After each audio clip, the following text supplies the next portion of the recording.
මතක් කිරීම නර්තන කණ්ඩායම් වල නැටුම් සඳහා ගායකයි හැකි විශේෂයෙන්ම ඔයගොල්ලෝ දන්නවා මානදුරේ වෙසක් මහා පෙරහැර අද රාත්‍රියේ තමයි වීදි සංචාරය කරන්නේ.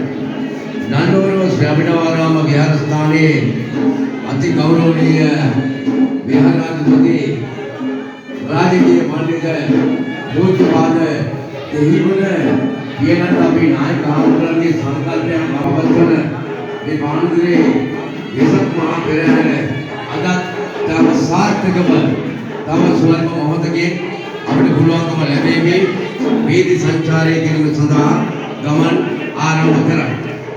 ඒ සඳහා අපි මතක් කරනවා හැම දිනකටම ඔය මාර්ගයේ දෙපසින් ඉන්න අය ඊටම පරිස්සමෙන් තමන් දෙපස නැගී සිටින්න පෙරහැර තව ලොකු වෙලාවකින් ගමන් කරන්නට නියමිතව වෙනවා. ඉතින් මේ අවස්ථාව වෙන විට මගේ හිතේ තමයි ප්‍රයාසයන් බලාපොරොත්තු වෙලා ඉන්නවා මොනවද කියන්නේ